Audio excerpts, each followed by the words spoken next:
ओम शांति। आज 11 जून 2023 है और आज प्यारे बाबा के अव्यक्त रूप से चले हुए मधुर महावाक्यों को स्पष्ट करेंगी आदरणीय आशा दीदी।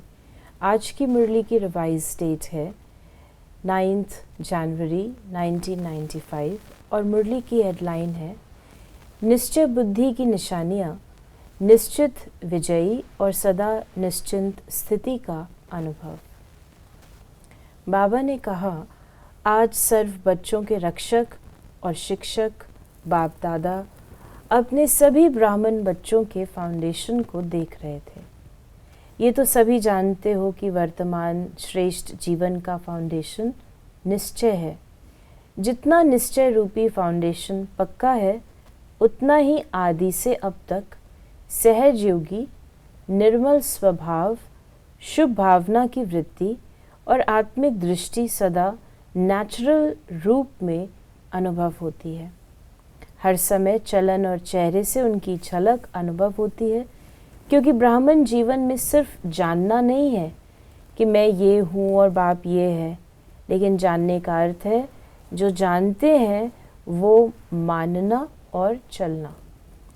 ये बाबा ने स्पष्ट किया है कि नॉलेज फुल स्थिति किसको कहेंगे, जिसमें नॉलेज भी है, उसको हम स्वीकार भी करते हैं और उसका पालन भी करते हैं, उसको कहते ज्ञानी तो आत्मा। बाप दादा देख रहे थे कि जो भी बच्चे अपने को ब्राह्मण कहलाते हैं वो सभी ये फलक से कहते हैं कि हम निश्चय बुद्धि हैं। तो बाप दादा सभी निश्चय बुद्धि बच्चों से पूछते हैं, जब आप सभी कहते हो कि हम निश्चय बुद्धि विजयी हैं, तो कभी विजय कभी हार क्यों होती है? जब कभी कभी थोड़ी हलचल होती है तो क्या उस समय निश्चय खत्म हो जाता है? कि बीच बीच में गुटका और झुटका होता है? निश्चय का फाउंडेशन चारों ओर से मजबूत है या चारों ओर के बजाय कभी एक और कभी दो और ढीले हो जाते हैं? बाबा ने कहा निश्चय बुद्धि जो होगा वो अचल अडोल रहेगा, उसको कोई भी चीज़ जो है वो हिलाएगी नहीं, उसका निश्चय पक्का होगा। एक बार उसने कर लिया निश्चय तो वो पक्का रहेगा। तो चारों प्रकार का निश्चय है, अर्थात बाप में, आप में, ड्रामा में और ब्राह्मण परिवार में निश्चय। ये चार ही तरफ के निश्चय को जानना नहीं लेकिन मानकर चलना। अगर जानते हैं लेकिन चलते नहीं हैं तो विजय डगमग होती है। जिस समय विजय हलचल में आती है तो चेक करना कि चारों तरफ से कौन से तरफ हलचल में है। फिर बाबा ने कहा कि बाप दादा देखते कि कई बच्चों को बाप में पूरा निश्चय है, इसमें पास है, लेकिन अपने आप में जो निश्चय चाहिए उसमें अंतर पड़ जाता है। स्वयं का स्वाभिमान भी याद नहीं रहता, स्वयं के प्रति ये मैं ही ये कर सकती हूँ ये स्मृति नहीं रहती। एक तरफ सोचते हैं कि मैं मास्टर सर्वशक्तिवान हूँ, विश्व कल्याणकारी हूँ, दूसरी तरफ छोटी सी परिस्थिति पर विजय नहीं प्राप्त कर सकते। तो निश्चय बुद्धि नहीं हुआ ना, स्वयं में निश्चय नहीं है।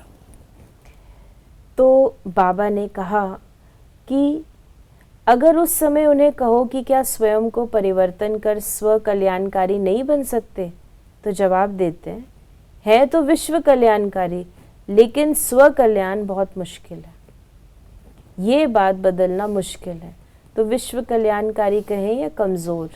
इसको बाबा ने कहा है कि अपने में निश्चय ना होना, विश्व कल्याणकारी स्व कल्याणकारी भी ना हो तो उसको कमज़ोर ही कहा जाएगा। तो जैसे ये पक्का है कि मैं शरीर नहीं हूँ, मैं आत्मा हूँ, और कौन सी आत्मा हूँ ये भी पक्का है, ऐसे निश्चय बुद्धि की विजय भी इतनी निश्चित है। हार असंभव है और विजय निश्चित है। और ये भी निश्चित है कि बातें भी अंत तक आनी है, लेकिन उसमें विजयी बनने के लिए एक ही समय पर चारों ही तरफ का निश्चय पक्का चाहिए। 3 में निश्चय है और 1 में नहीं तो विजय निश्चित नहीं है, लेकिन मेहनत से विजय होगी। निश्चित विजय वाले को मेहनत नहीं करनी पड़ेगी। कई बार कई कहते हैं बाप दादा तो बहुत अच्छा है, वो तो पक्का है कि बाप है और हम बच्चे हैं, हमारा बाप से ही संबंध है।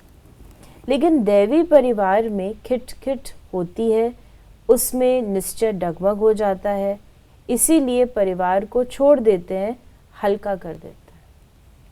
तो एक साइड ढीला हो गया ना, बिना परिवार के माला में कैसे आएंगे। फिर बाबा ने कहा कि चलो परिवार की खिटखिट से किनारा कर लो, बाप का सहारा हो, परिवार का किनारा हो तो चलेगा। काम तो बाप से है या भाइयों से है, बाप से काम है, वर्षा बाप से मिलना है, भाई बहनों से क्या मिलना है। लेकिन ब्राह्मण जीवन में यही न्यारापन है कि धर्म और राज्य दोनों की स्थापना होती है, सिर्फ धर्म की नहीं। और धर्म पिताएं सिर्फ धर्म की स्थापना करते हैं, बाप की विशेषता है कि धर्म और राज्य की स्थापना करता है।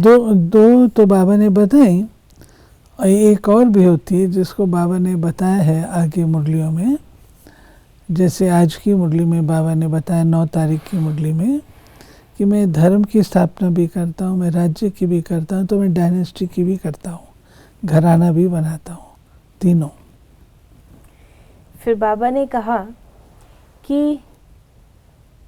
कहा कि निश्चय का फाउंडेशन चेक कर रहे थे। क्या देखा कि सदा 4 प्रकार का निश्चय एक समय पर साथ नहीं रहता, कभी रहता कभी हिलता, इसलिए सदा विजयी का अनुभव नहीं कर पाते। फिर सोचते हैं होना तो ये चाहिए, लेकिन पता नहीं क्यों नहीं हुआ। किया तो बहुत मेहनत, सोचा तो बहुत अच्छा, लेकिन सोचना और होना इसमें अंतर पड़ जाता है। इसका अर्थ ही है कि निश्चय के चारों तरफ मजबूत नहीं है। और हंसी की बात तो ये है कि ड्रामा भी कह रहे हो, है तो ड्रामा, लेकिन अच्छी तरह से हिल भी रहे हो। कभी संकल्प में हिलते, कभी बोल तक में भी हिल जाते, कभी कर्म तक में भी आ जाते। उस समय क्या लगेगा, दृश्य सामने लाओ, ड्रामा भी कह रहे और हिल डुल भी रहे, लेकिन निश्चय बुद्धि की निशानी है। ये उसी तरीके से है जैसे तोते को कहते हैं गंगाराम नल पर नहीं बैठना, वो बैठा भी नल पर है और बोल रहा है गंगाराम नल पर नहीं बैठना। तो ऐसे ड्रामा करते हैं, लेकिन ड्रामा में स्थित नहीं होते हैं। और बात निश्चय बुद्धि की निशानी, जैसे निश्चित विजय है वैसे निश्चिंत होंगे। कोई भी व्यर्थ चिंतन आ नहीं सकता, सिवाय शुभ चिंतन के व्यर्थ का नाम निशान नहीं होगा। ऐसे नहीं व्यर्थ आया भगाया, निश्चय बुद्धि के आगे व्यर्थ आ नहीं सकता, क्योंकि क्यों क्या और कैसे ये व्यर्थ होता है। जब ड्रामा के राज को जानते हैं, आदि मध्य अंत को जानने वाले हैं, तो जो ड्रामा के आदि मध्य अंत को जानने वाले हैं वो छोटी सी बात के आदि मध्य अंत को नहीं जान सकते। न जानने के कारण क्यों क्या कैसे ऐसे ये व्यर्थ संकल्प चलते हैं। अगर ड्रामा में अटल निश्चय है, नॉलेजफुल भी हैं, पावरफुल भी हैं, तो व्यर्थ संकल्प हिलाने की हिम्मत भी रख नहीं सकते। फिर बाबा ने कहा, तो बाप दादा हंसते हैं कि ड्रामा के आदि मध्य अंत को जान लिया, अपने 84 जन्म को जान लिया और एक बात को नहीं जानते। बड़े होशियार हो, होशियारी दिखाते हो ना समय प्रति समय। कल्प वृक्ष के सभी पत्तों को जानते हो कि नहीं? सभी वृक्ष के फाउंडेशन में बैठे हैं या 7-8 बैठे हैं, तो जड़ में बैठे हुए वृक्ष को जानते हो। तो निश्चय की निशानियां, निश्चिंत स्थिति, इसका अनुभव करो। होगा नहीं होगा, क्या होगा, कर तो रहे हैं, देखें क्या होता है, इसको निश्चिंत नहीं कहते हैं, कहेंगे। अगर क्या क्यों के क्वेश्चन उठते हैं तो निश्चिंत तो नहीं है ना। बाप दादा ने कहा था ना कि चेकर के साथ मेकर भी हो, सिर्फ चेकर नहीं। चेक करने का अर्थ है सेकंड में चेंज होना, लेकिन चेक करो और चेंज नहीं करो तो बहुत काल से स्वयं में दिल शिकस्त के संस्कार पक्के होते जाएंगे, और जो बहुत काल के संस्कार हैं वही अंत में अवश्य सामना करते रहेंगे। फिर चेंज नहीं करेंगे तो संस्कार जमे रहेंगे ना। बाबा ने आज हम बच्चों को वरदान दिया, दिल के स्नेह और संबंध के आधार पर समीपता का अनुभव करने वाले निरंतर योगी भव। ब्राह्मण आत्माओं में कोई दिल के स्नेह संबंध से याद करते हैं और कोई दिमाग अर्थात नॉलेज के आधार पर संबंध को अनुभव करने का बार बार प्रयत्न करते हैं। जहाँ दिल का स्नेह और संबंध अति प्यारा अर्थात समीप है, वहाँ याद भूलना मुश्किल है। जैसे शरीर के अंदर नस नस में ब्लड समाया हुआ है, ऐसे आत्मा में निष्पल अर्थात हर पल याद समाई हुई है। इसको कहते हैं दिल के स्नेह संपन्न निरंतर याद। और स्लोगन है, निस्वार्थ और निर्विकल्प स्थिति से सेवा करो तब सफलता मिलेगी। बाबा कई बातें बताते हैं सेवा की सफलता की। हम लोग चाहते तो सब है कि हमारा कार्यक्रम सफल हो ये हो, लेकिन उसमें ये चाहिए निस्वार्थ भाव, निर्विकल्प और निष्पक्ष। तो ये थे बाबा के आज के मधुर महावाक्यों का स्पष्टीकरण। ओम शांति।